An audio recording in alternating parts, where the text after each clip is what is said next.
Juillet 2025. Le soleil tape fort sur Carolina Wilga. Elle est perdue depuis 11 jours à errer sur 24 km, ça a épuisé ses dernières forces.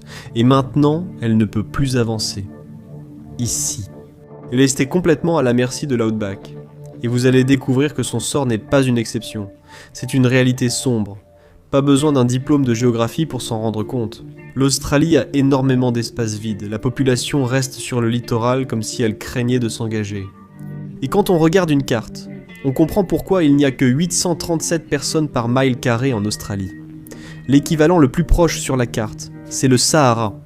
90% des Australiens vivent à moins d'une heure de l'océan. Est-ce à cause des vues magnifiques, des plages parfaites ? Ou est-ce parce que tout ce qui se trouve au-delà de cette bande côtière ressemble à une émission de survie sans fin ? Découvrons-le. Cooper Pedy, avec environ 1400 habitants, offre un aperçu des terres désertes australiennes.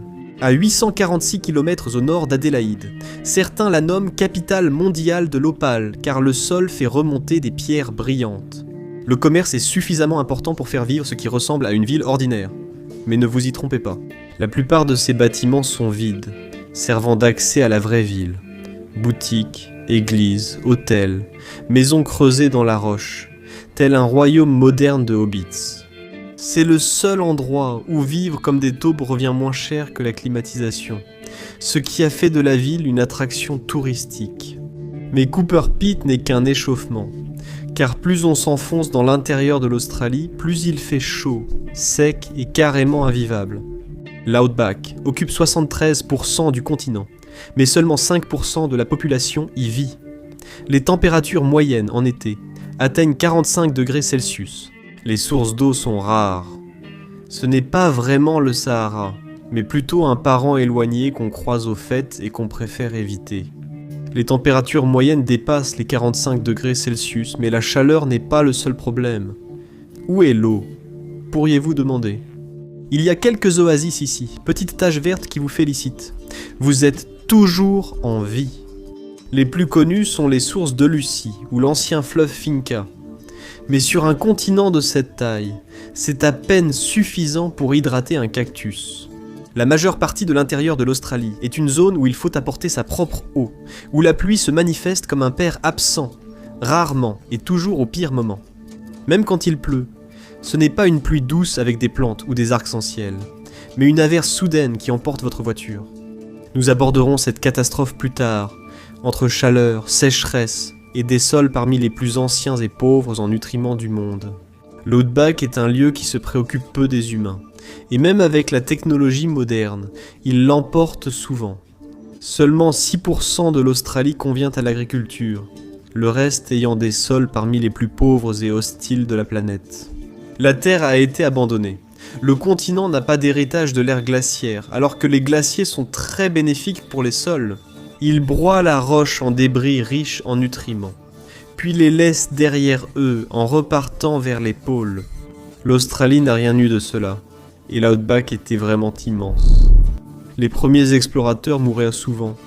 Les survivants devaient être ingénieux. Lors de l'expédition de Wales en 1860, ils ont mangé leurs chameaux et chevaux. Quand votre transport devient le plat du jour, c'est que vous avez mal choisi. L'avion n'a pas non plus sécurisé l'Outback. Les aviateurs pouvaient toujours se retrouver bloqués et affamés si un vol tournait mal, et le danger n'a pas disparu avec l'invention du système de positionnement global. Le vent de Carolina Wilga étant tombé en panne pendant son voyage, elle a préféré partir chercher de l'aide. Après avoir marché pendant 11 jours survivant avec des provisions maigres et de l'eau de flaque, elle s'était résignée. Elle ne serait jamais retrouvée. Par hasard, un automobiliste a vu Carolina, qui a été héliportée à l'hôpital. La police était étonnée qu'elle ait survécu si longtemps. Mais Carolina n'était pas la seule. Cette histoire est fréquente dans l'Outback. En 2021, un couple de touristes a découvert à ses dépens que l'Outback incarne parfaitement le dicton « Cherche les ennuis, tu les trouveras ». José Merlos et Nicky Wong traversèrent l'Australie méridionale en voiture, avec leur chien lorsque leur véhicule s'est enlisé dans le sable. Et comme c'était en janvier, l'Outback a fait grimper le thermostat à plus de 38 degrés Celsius. Pour rendre la situation plus intéressante, ils ont survécu uniquement grâce à des liquides d'urgence et ont été retrouvés sur une route. Quelqu'un l'utilise environ toutes les 6 semaines. L'Outback est si désert qu'il faut organiser son sauvetage à l'avance. La plus grande ville de l'Outback est Calgary, Boulder. Les habitants disent Calgary, et je leur en suis reconnaissant. Elle est dans la région Goldfields-Espérance, Australie occidentale. La population est d'environ 30 000 habitants, et elle n'existe que pour une seule raison. L'or. Les pierres brillantes sont de puissants moteurs. Honnêtement, tout dans l'Outback crie « Ne vivez pas ici !» Mais les gens ont quand même essayé. À quoi sert toute cette terre si personne n'ose ou ne veut l'exploiter? En 1788, le roi George III était un homme en mission. Il voulait améliorer la terre à tout prix. Si cela impliquait de donner aux condamnés une carte « Sortez de prison, allez cultiver », tant pis. Pourquoi enfermer des gens alors que le continent colonisé ressemble déjà à une prison de jeu de survie? Mais pour être juste, George n'était pas totalement fou. Sur une carte, la géographie semblait prometteuse. Plus ou moins. L'Outback n'a pas beaucoup de rivières. Mais celle qu'il a, c'est la rivière Murray, qui fait plus de 1500 miles de long. C'est le plus grand ruban d'eau que possède l'Australie. Et ses affluents comptent 5 des plus longues rivières du pays. Tout cela forme un bassin versant couvrant un 7e du continent. Sur le papier, c'est un jackpot agricole. Mais en réalité, vous avez obtenu Mars humide. Les colons ont tout misé, inventant même l'écorçage de la pluie. En gros, c'était l'assassinat des arbres. Ils ont défriché 44% de la Nouvelle-Galles du Sud de cette façon. Et le résultat? Rien. Nada. Le sol était resté là, indifférent. Peu importe combien d'arbres vous abattez, l'Outback ne deviendra pas un paradis agricole. Les arbres absorbent la plupart des pluies comme des éponges. Le sel évaporé est absorbé sans polluer les eaux souterraines. Tout le monde y gagne. Mais en défrichant pour l'agriculture, plus de pluie s'infiltre et cela apporte plus de sel. Vos champs sont devenus de l'eau de cuisson de hot dog. L'Outback ne devenait pas le prochain Iowa, mais une immense lampe de sel. Non. Et si vous aimez ces analyses de géographie, abonnez-vous à la chaîne. À ce stade, ma motivation disparaît plus vite que la grande barrière de corail. En 2002, les autorités ont découvert que 432 à 49 millions d'acres de terre étaient trop salés pour être utilisés. C'est presque 7 fois et demi la taille de l'ensemble du territoire de la capitale australienne. Le pire se trouve dans le sud-ouest de l'Australie occidentale et dans le bassin Murray-Darling, en particulier à son extrémité ouest. Même la superstar des rivières australiennes n'a pas échappé à la grande malédiction salée. Et pourtant, malgré tout cela, l'Australie prospère, mais seulement dans une toute petite partie du continent, le littoral. Pourquoi un continent dépend-il d'une étroite bande de terre? Pourquoi les grandes villes naissent-elles là où l'océan touche le rivage? Et qu'est-ce que cela signifie pour l'avenir de l'Australie? Allons voir ça de plus près. L'Australie produit toujours bien plus de nourriture qu'elle n'en consomme, bien plus. En 2023, 2024, elle exporte 70% de sa production agricole, soit 90 milliards de dollars australiens. C'est une somme énorme pour un continent supposément aride, et tout cela provient des plaines côtières. Le climat côtier est exceptionnel. On dirait que l'Australie a concentré tout son beau temps dans une fine bande. Les étés oscillent entre 15 et 27 degrés Celsius, les hivers entre 0 et 10 degrés. Pendant ce temps, la côte orientale du Golfe reçoit entre 150 et 165 cm de pluie. La plaine côtière de Swan dégage une ambiance méditerranéenne douce. Et la plaine côtière du sud-est est l'un des rares endroits de l'hémisphère sud à avoir un climat tempéré. C'est le Costco de l'Australie. C'est là que pratiquement tout pousse. Blé, canne à sucre, fruits, légumes, tout y est. Comparé à l'Outback, juste à côté. Le continent semble en crise d'identité. Mais le beau temps n'explique pas seul l'attachement de la civilisation au littoral. Pour découvrir le vrai secret, rendez-vous en Nouvelle-Galles du Sud. Sydney, avec ses 55 millions d'habitants, n'est pas devenue immense par hasard. Elle se trouve sur le plus grand port naturel du monde, Port Jackson, qui couvre 212 miles carrés et atteint 148 pieds de profondeur. Paquebot, cargo, navires militaires, tout ce qui flotte passe. Mais Sydney n'est plus la seule grande ville côtière et perd sa couronne au profit d'un autre port majeur. Le 30 août 1835, Melbourne a été fondée à l'embouchure de la Yarra, à la tête de la baie de Port Phillip, un port naturel parfois plus animé que Port Jackson. Chaque année, 3 millions de conteneurs y transitent. même si les navires doivent franchir le ras intermédiaire des passages un bras de mer, semblant fait pour compliquer la navigation. Et pourquoi ? Parce que le dollar australien exige un tribut. Le quartier central des affaires de Melbourne est déjà la partie la plus densément peuplée du pays. Les banlieues proches telles que Carlton, South, Yarra, Fitzroy et Collingwood suivent de près. Tous vivent ce style de vie de sardine, haut de gamme. La population de la ville devrait atteindre 73 millions d'ici 2046, ce qui signifie que les sardines vont bientôt avoir besoin d'une boîte plus grande. Sydney et Melbourne suivent une tendance présente dans presque toutes les grandes villes australiennes. Brisbane, Newcastle, Adélaïde, Headland, Darwin. Toute la bande. Ils sont tous situés sur des ports majeurs. Ce sont les endroits que les navires britanniques pouvaient réellement atteindre sans exploser. La civilisation s'est développée depuis ces centres grâce à leurs ressources.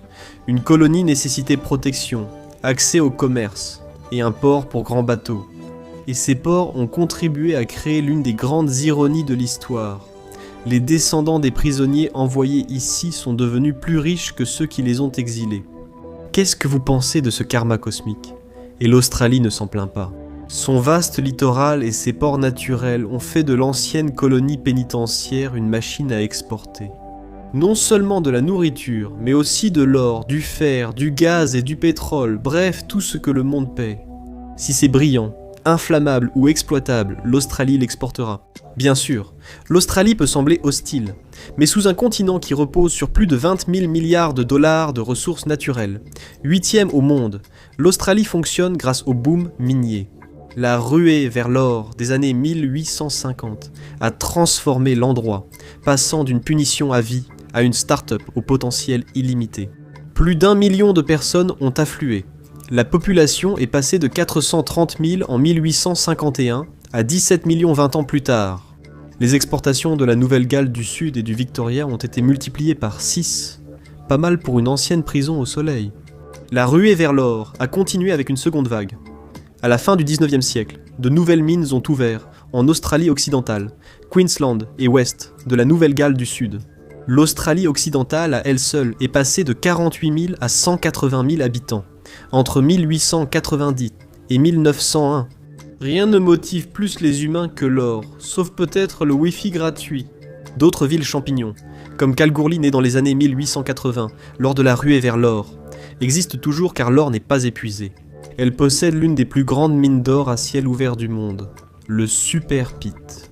Broken Hill, fondé en 1883 dans l'outback de Nouvelle-Galles du Sud, existe toujours et reste une exception de l'outback. Comme Calgary, l'exploitation minière continue. Broken Hill possède l'un des plus grands gisements d'argent, de plomb et de zinc au monde. Selon les critères de l'outback, le temps est agréable. Vous ne finissez ni rouge, comme un homard, ni bouillant. Les températures maximales en janvier tournent autour de 34 degrés Celsius chaud, mais pas au point d'halluciner. Il y avait de l'argent à gagner, et peu de souffrance à supporter. Gagnant-gagnant, avançons à l'époque moderne. La Chine a jugé glorieux de s'enrichir, et l'Australie est vite devenue sa quincaillerie favorite. Charbon, gaz naturel liquéfié, fer, minerais. Tous les éléments de base dont vous avez besoin pour construire des villes fantômes où personne ne vit. Le dernier boom minier a atteint son apogée en 2010 et représentait 8,5% du produit intérieur brut de l'Australie. De nouvelles villes comme Karratha et Port Hedland, bien que côtières, restent marquées par l'outback. Même en hiver, il peut faire jusqu'à 32 degrés Celsius. Le boom s'est terminé, la valeur immobilière a chuté. À Karratha, les prix des maisons ont baissé de 65% entre 2012 et 2017. La ville intérieure de Newman a dit « Strut, tiens ma bière » et s'est effondrée de 82%. Aujourd'hui, Newman ne compte presque plus personne, avec 6500 habitants. Karratha en compte environ 17 000 et Port Hedland environ 15 300. Ces villes en plein essor, comme Broken Hill, ont culminé à 30 000 habitants en 1966, puis n'ont cessé de décliner. Une ville minière voit les gens venir exploiter les ressources, puis repartir une fois l'argent tari. Les grandes villes côtières, comme Perth, Sydney ou Melbourne, sont différentes. Il se passe toujours quelque chose. L'économie australienne est diversifiée. L'exploitation minière et l'agriculture n'en sont qu'une partie. L'Australie est un poids lourd financier avec le commerce de détail, l'immobilier, la technologie, etc. Tout fonctionne là-bas. Les villes côtières, grâce à leurs ports, assurent la circulation de tout ce que l'intérieur extrait. Ces ports naturels sont les artères vitales de l'économie. Tout ce qu'une civilisation prospère nécessite se trouve sur la côte. Théoriquement, ces villes peuvent être illimitées. Peut-être parce qu'ici aussi, le problème de l'eau persiste. Les grandes villes consomment l'eau comme des adolescents, avalant des boissons énergisantes et des entreprises. Encore pire, les centres de données, qui hébergent cette vidéo, consomment 11 à 19 millions de gallons d'eau par jour. Et cela ne cesse d'augmenter. ChatGPT ne se crée pas par magie. Sans eau, ces bâtiments seraient plus chauds qu'un désert australien en janvier. Malgré ses pluies côtières, l'Australie reste la région habitée la plus sèche du monde. L'Antarctique est plus sec, mais cela ne compte pas. L'Australie possède de vraies villes. L'Antarctique abrite des oiseaux et des smokings. Et jusqu'en 1997, l'Australie gérait efficacement le bassin du Murray, grâce à des barrages type Tennessee Valley Authority, assurant l'approvisionnement en eau. Ce n'était pas luxueux, mais les gens pouvaient se brosser les dents. Tout a changé avec la sécheresse du millénaire, quand l'Australie a levé les yeux et compris. Nous sommes seuls maintenant. En 1997, un fort El Niño a provoqué des pluies très faibles sur la côte australienne, parfois à des niveaux records. L'Outback a reçu plus de pluie que d'habitude, ce qui paraît incompréhensible, mais cela n'a pas duré. En 2002, presque tout le continent était en sécheresse, atteignant un pic de misère vers le milieu des années 2000. 2006 a été l'une des années les plus sèches dans le sud-est de l'Australie, avec 40 à 60% de précipitations en moins. Tout était sec et croustillant. Pour beaucoup d'Australiens, c'était comme si l'Outback envahissait la côte. La Niña a finalement mis fin à la sécheresse entre 2010 et 2011, mais c'était trop tard. L'Australie avait déjà perdu la moitié de sa production agricole. La moitié, comme si le ciel avait lancé une pièce et dit « Tu as perdu ». La sécheresse a montré que les grandes villes ne pouvaient plus compter sur les barrages et bassins de retenue. Ils avaient besoin d'eau extérieure, et en Australie, cela signifie l'océan, ce même ennemi salé qui complique tant l'agriculture. Alors en 2006, Perth a ouvert l'usine de dessalement d'eau de mer de Perth à plein régime. Elle fournit 17% de l'eau de la ville. Mais ce n'est pas assez. Donc, ils en ont construit une autre. L'usine de dessalement du Sud, ouverte en 2012, a augmenté de 20% l'approvisionnement en eau de Perth. La sécheresse persistait. Alors l'Australie a pris des mesures ambitieuses. L'usine de dessalement de Sydney a ouvert en 2012 et la même année, parce qu'apparemment 2012 était Noël pour le dessalement. L'usine de dessalement d'Adélaïde fournit 50% de l'eau de la ville et 10% de celle d'Australie méridionale. Voici la grande usine de dessalement du Victoria, capable de fournir jusqu'à 60% de l'eau quotidienne de Melbourne. L'Australie possède au moins 26 usines de dessalement sur sa côte, mais cette méthode a des détracteurs bruyants. D'abord, c'est cher. L'usine de Sydney a coûté 17 milliards de dollars australiens à construire et a ensuite exigé 300 000 dollars par jour en paiement aux investisseurs pendant 50 ans, même lorsqu'elle ne produisait pas d'eau. Ce n'est pas qu'une question d'argent. Le dessalement génère de la saumure, une boue salée et polluante qu'on ne peut pas simplement rejeter dans l'océan. Cela demande traitement, élimination, surveillance, plus d'argent et de tracas. Imaginez faire cela dans l'Outback. Il faudrait dessaler l'eau de mer et la transporter sur des milliers de kilomètres par camion ou pipeline. Tout ce coût, tous ces efforts, toutes ces infrastructures. Et pourquoi ? Pour convaincre des gens de vivre dans une région qui rivalise pour le titre de l'endroit le moins vivable sur Terre. Ces températures insupportables dans l'Outback empirent, même en plein hiver en août 2025. La ville d'Unadada a atteint 39,4 degrés Celsius. Il n'y a que 102 habitants là-bas. Mais quand même, l'hiver ne devrait pas ressembler à un sauna détraqué. La chaleur devient plus effrayante. L'Australie occidentale a un triangle plus terrifiant que celui des Bermudes. En 2022, le triangle de chaleur de l'Outback, entre Onslow, Telford et Gascoigne, a atteint 50 degrés Celsius. Ce n'est pas de la météo, c'est une cuisson lente. Vous vous souvenez de Newman, la même ville dont le marché immobilier s'est évaporé après le boom minier.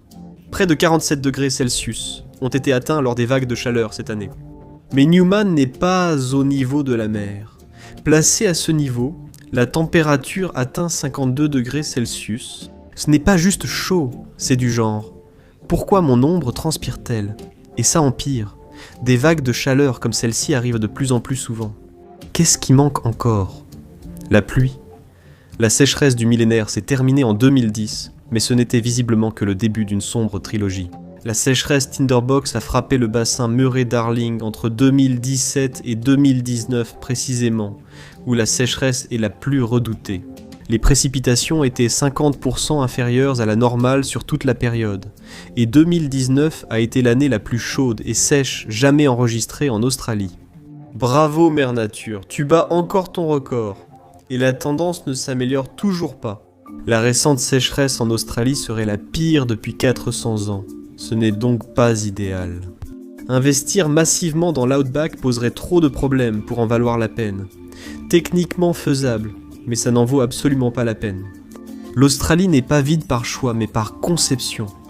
Sa géographie a érigé des murs invisibles bien avant les frontières humaines. La côte n'est pas seulement l'endroit où vivent les Australiens, c'est là que l'Australie elle-même fonctionne. Merci de m'avoir rejoint aujourd'hui.